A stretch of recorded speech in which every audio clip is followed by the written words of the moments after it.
Hello friends, today we are going to see the characteristics of Keats' poetry. We are going to see here what are his philosophies while writing poetry.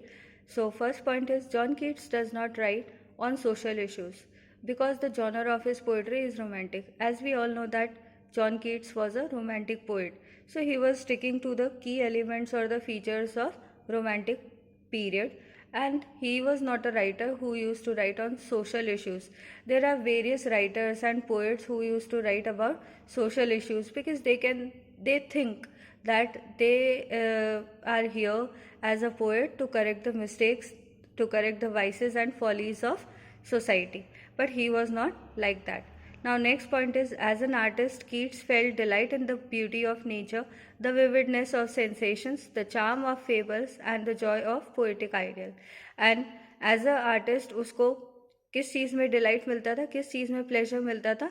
Discussing the beauty of nature, discussing the powerfulness of sensations, in the charm of fables. Fables are short stories, and he used to get the beauty of fables in his poetry and the joy of poetic ideals. And what are the poetic ideals?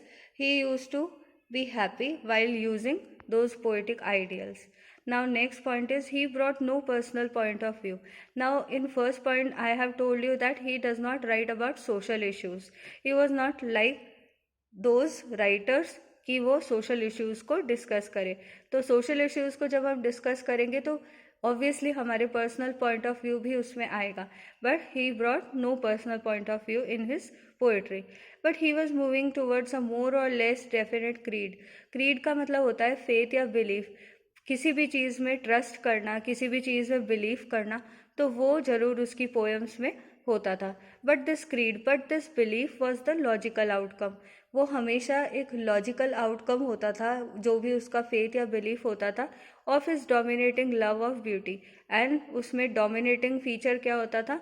Love of beauty. हमेशा उसकी poems में beauty को foremost place पर रखा गया.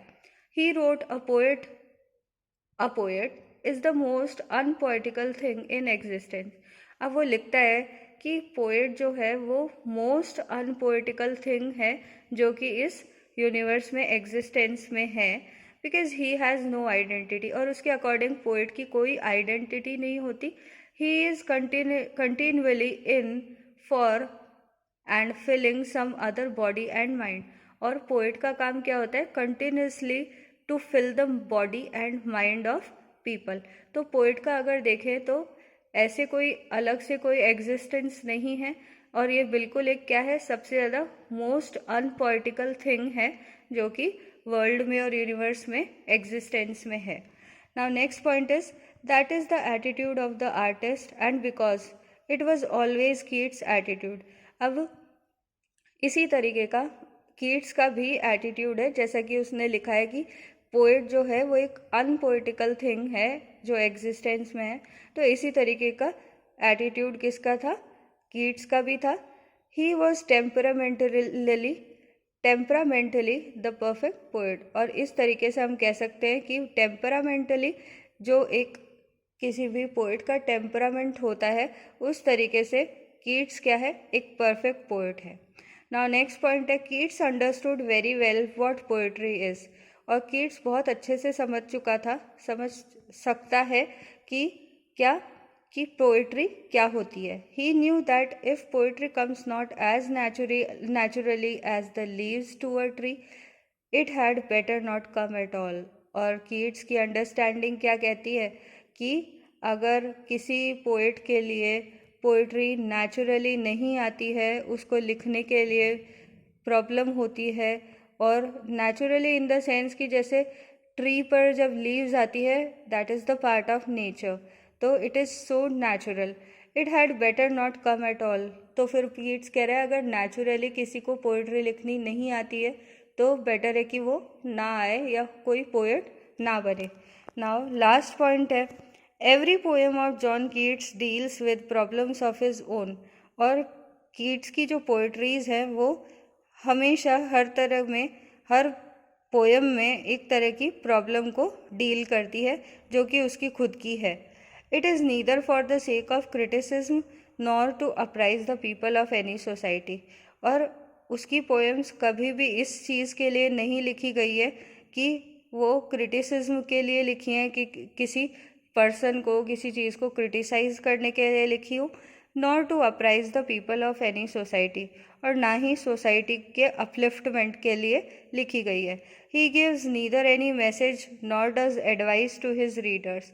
ना ही वो अपनी पोएम में किसी मैसेज को देता है, ना ही किसी रीडर को वो एडवाइस करता है। His poetry lakhs morality, and उसकी जो पोएम्स हैं उसमें किस चीज़ की लैक है, किस चीज़ की कमी है, of morality. He does poetry for the sake of it, और वो पोइट्री किस लिए लिखता है? पोइट्री लिखने के लिए लिखता है।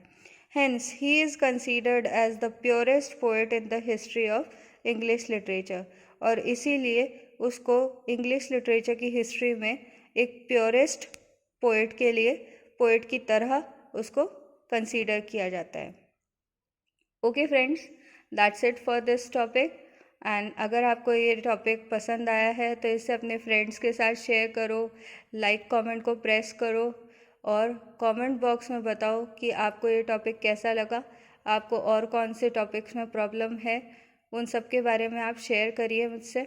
और अगर आपने अभी तक मेरे चैनल को सब्सक्राइब नहीं किया है तो चैनल को जल्दी से सब्सक्राइब कर दो, सो दैट जब भी मेरा अगला वीडियो आए तो आपको सबसे पहले उसका नोटिफिकेशन मिले। Okay friends, bye.